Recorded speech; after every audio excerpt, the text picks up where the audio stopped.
Good morning, students. Today we are going to see in History Unit 2 the Mughal Empire. So, in this lesson, we are going to see how the Mughal administration and religious policies, how the cultural contribution of the Mughal Empire toward India, and the achievements of the six great Mughal kings. This shows how the various Mughal kings have ruled the various parts of India. So, the first Mughal emperor Babur ruled between 1526 to 1530. Humayun ruled from 1530 to 1540 and he have again ruled from 1555 to 1556. The Akbar ruled from 1556 to 1605. Jahangir ruled from 1605 to 1627. Shah Jahan ruled from 1627 to 1658 AD. Aurangzeb ruled from 1658 to 1707 AD. These were the six Mughal kings who ruled for decades. Introduction. A new empire came to India with the arrival of the Mughal king Babur. So, except for the brief reign of Sher Shah Sar dynasty, reign is nothing but a notable arch built during the period. The Mughal rule lasted from AD 1526 to 1707. So, the Babur was the first person who invented the Mughal rule to India and they lasted from 1526 to 1707. These were the years when the fame of great Mughals of India spread all over Asia and Europe. So during this period, the Mughal emperor spread all over India, Asia and Europe. After six great Mughal emperors, the empire began to disintegrate. So after the rule of six Mughal emperors, the empire began to disintegrate into smaller parts. Now we are going to see the great Mughal king Babur, who ruled between 1526 to 1530. So Babur was popularly known as Zahir Uddin Muhammad. Zahir Uddin Muhammad. Zahir Uddin means defender of faith. Defender of faith. The term Mughal can be traced to Babur's ancestors. So, we can identify the terms of Mughal from the ancestors of Babur. Babur was great grandson of Taimur. So, he was a great grandson of Taimur on his father's side. From the father's side, he was a great grandson of Taimur. On the mother's side, his grandfather was Yunus Khan of Tashkent, who was known as the great Khan of the Mongols. So from the mother's side, he was known from the great Khan of the Mongols. Babur was born on 14th February 1483. So he born on 14th February 1483. He was named Zahir Uddin Muhammad. He inherited Fargana. So he followed the Fargana, a small kingdom in Central Asia, when he was 12 years old. But he was soon taken away from there by Uzbeks. After 10 years of adversity, after the 10 years of struggle, Babur established himself as the ruler of Kabul. So, Babur was born on 14th February 1483. He was named as Zahiruddin Muhammad Babur. We can find the terms of Mughal from the Babur ancestor. On his father's side, he was a great grandson of Taimur. On his mother's side, he was a grandson of great Khan of Mongols. So after 10 years of struggle, he declared himself as the ruler of Kabul. But at the age of 12 years, he was driven out by the Uzbeks in Fargana. Foundation of the Mughal Empire. Babur set his sight, so he set his place in the Kabul eastward, reminded by the memory of Taimur's Indian invention. In 1505, the very first year, so the very first year in 1505, he took Kabul.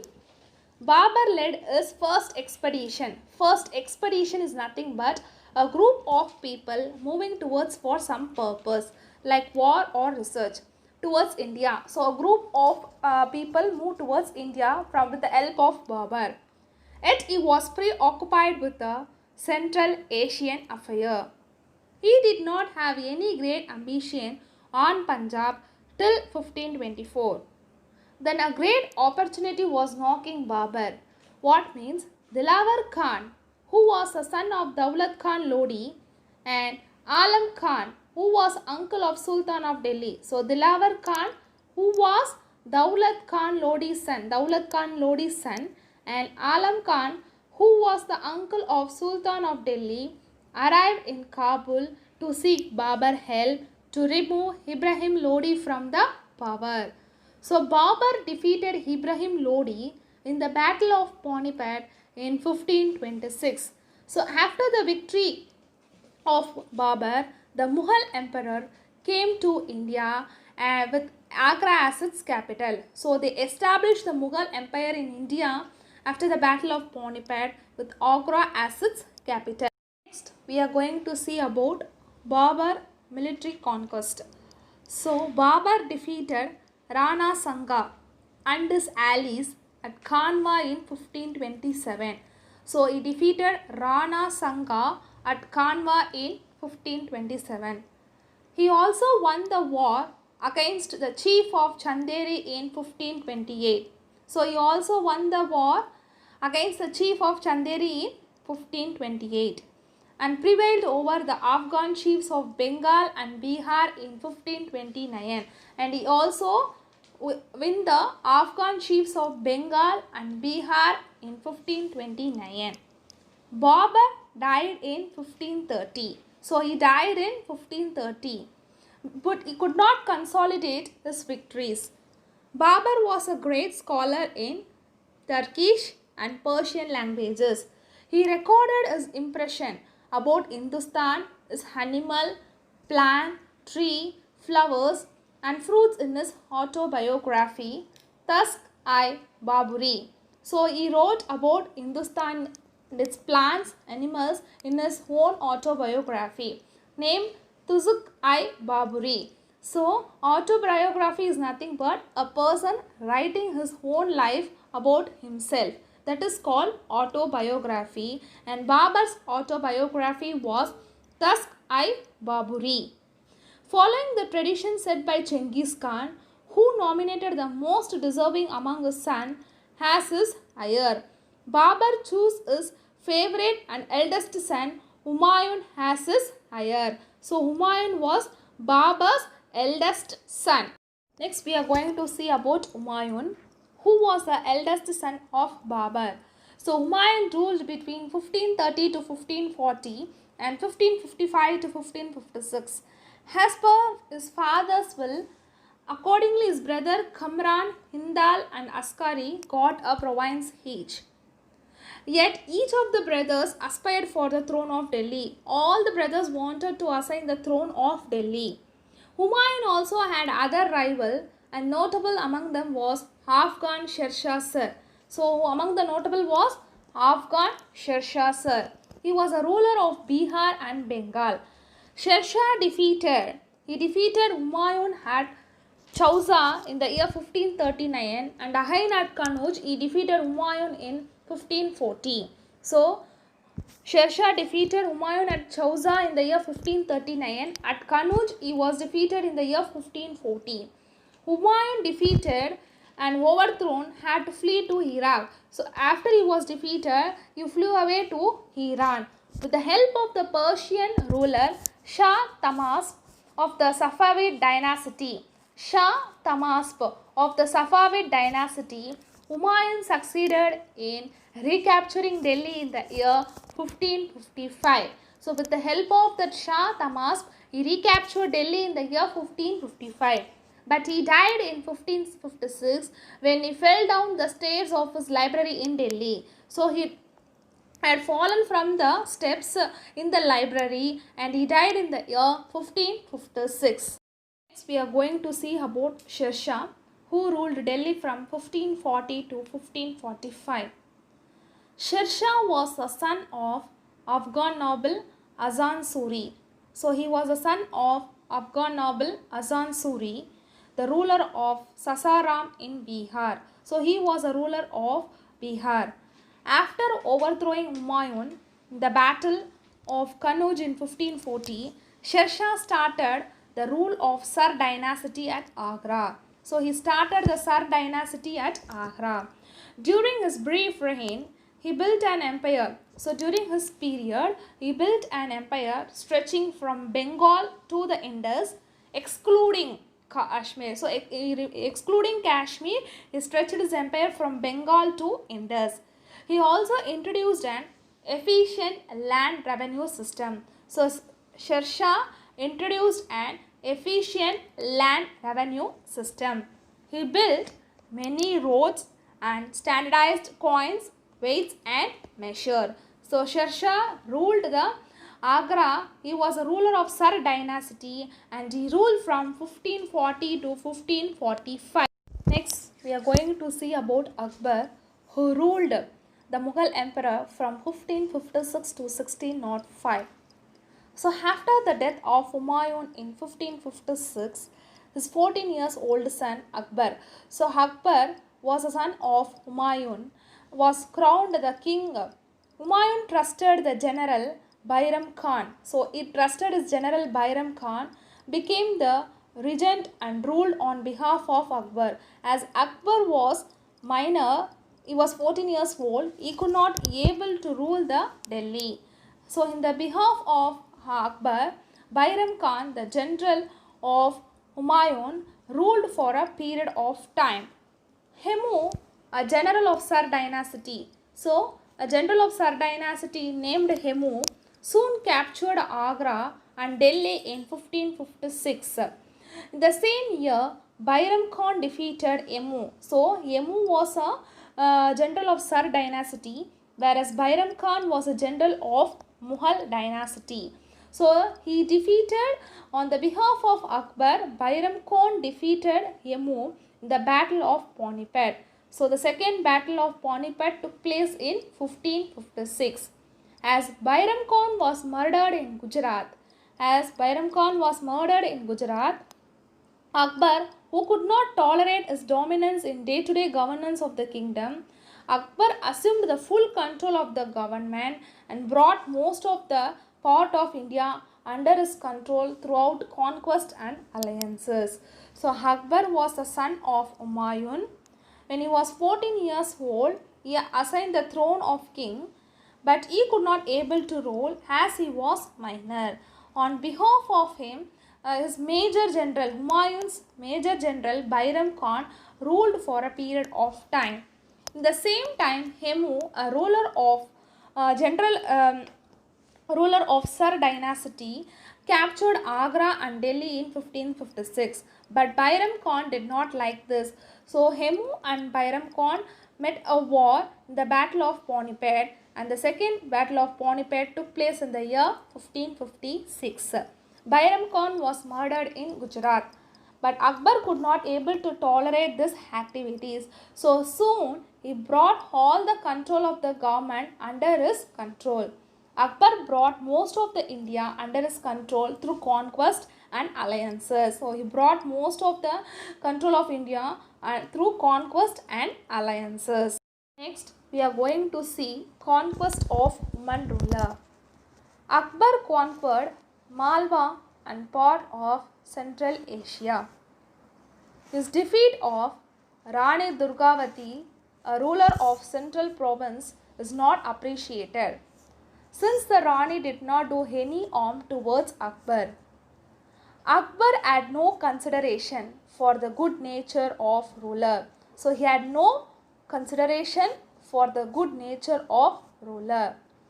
Another ruler of Akbar had to confront. So he wanted to confront another woman ruler of South India. She was the famous Rani Chand Bibi. So, regent of Ahmednagar. Rani Chand Bibi was a regent of Ahmednagar. The fight this woman put up imprisoned the Mughal army. So this woman imprisoned the Mughal army so much that they gave her favorable terms of peace. But so many times she imprisoned the Mughal army, but they gave favorable terms of peace. They want only peace. So Rani Chand Bibi, a regent of Ahmednagar, imprisoned the Mughal army, and so much time they gave her favorable terms of peace.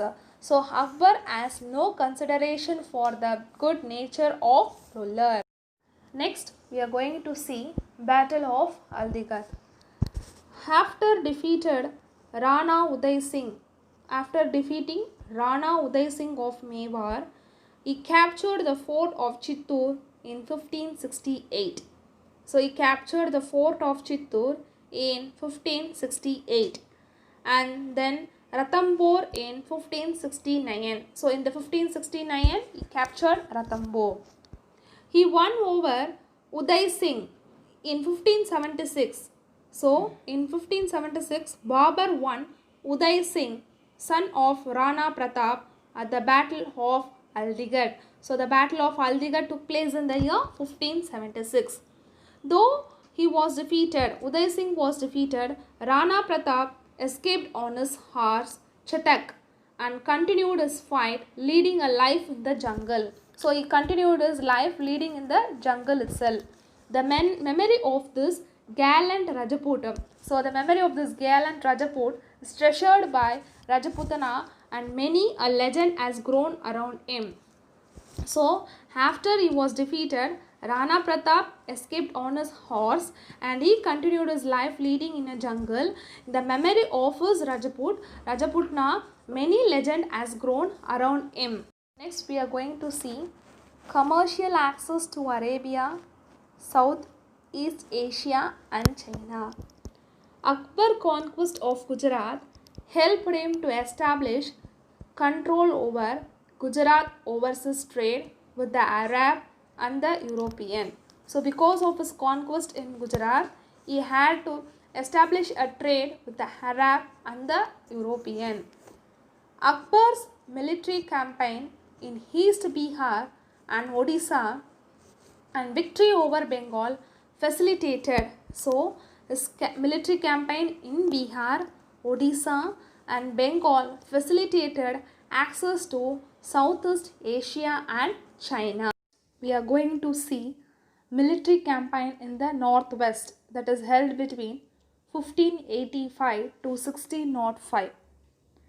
Among other conquests of Akbar, the important were the campaigns he launched in the northwest of India. So the important were the campaign he launched in the northwest of India. Akbar added Kandahar, Kashmir and Kabul to the Mughal Empire. This battle in the Deccan led to the annexation of Berar, Khandesh and parts of Ahmednagar. Under Akbar, the Mughal Empire extended from Kashmir in the north to Godavari in the south, and from Kandahar in the west to Bengal in the east. So, his important campaign were he launched in the northwest of India. So, he added Kandahar, Kashmir and Kabul to the Mughal Empire, and he had battles in the Deccan for annexing Berar, Khandesh and parts of Ahmednagar.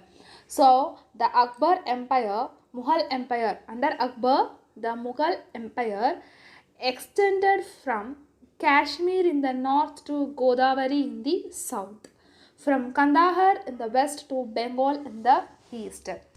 Akbar died in 1605 and his mortal remains were buried at Sikandar near Agra. So he died in the year 1605 and his mortal remains were buried at Sikandra near Agra. Next, we are going to see Akbar religious policy. Akbar realizing that gain of affection could be more than the gain of sword. He made so many efforts to win the heart of the Hindu noble and the Hindu masses. He abolished the jizya, poll tax on non-Muslim and the tax on Hindu pilgrim. He also married a girl of a noble Rajput family. Later, he married off his son to a Rajput girl as well. So later, he married off his son to a Rajput girl as well. He appointed Rajput nobles to important and top position in his empire. Raja Mansingh of Jaipur was sent as governor of Kabul once. He treated all the religious groups fairly with generosity of spirit. The Sufi saint Salim Chishti and the Sikh Guru Ramdas. So the Sufi saint Salim Chishti and the Sikh Guru Ramdas received Akbar's utmost respect and regard. Guru Ramdas was gifted a plot of land in Amritsar where the Sikh shrine Harmandir Sahib was later built. Where the Sikh shrine Harmandir Sahib was later built. In Ibadat Khana, a hall in the new Fatehpur Sikri. In Ibadat Khana, a hall in the new Fatehpur Sikri city constructed by Akbar, scholars of all religions met for a discourse. So in the Fatehpur Sikri, he built a hall called Ibadat Khana, and that was constructed by the Akbar to meet all the religious scholars for a discourse. Next, we are going to see the contributions to culture by Akbar. Akbar was a great patron of learning. His personal library had more than 4,000 manuscripts. So his personal library consists of 4,000 manuscripts. He patronized scholars of all beliefs and all shades of opinion. He extended his benevolence to authors such as Abul Fazl, Abul Faizi, competent officials like Raja Todarmal, Raja Bhagavan Das and Raja Mansingh. The great composer and musician Tansen, and the artist Daswant adorned Akbar's court as well. So, Akbar was a great patron of learning. He had more than 4,000 books in his library. He patronized scholars of all the beliefs and all the shades. So he extended his benevolence to authors such as Abul Fazl, Abul Faizi, Birbal, Raja Todarmal, Raja Bhagavan Das and Raja Mansingh. The great composer and the musician Tansen and artisan Daswant adorned Akbar's court as well as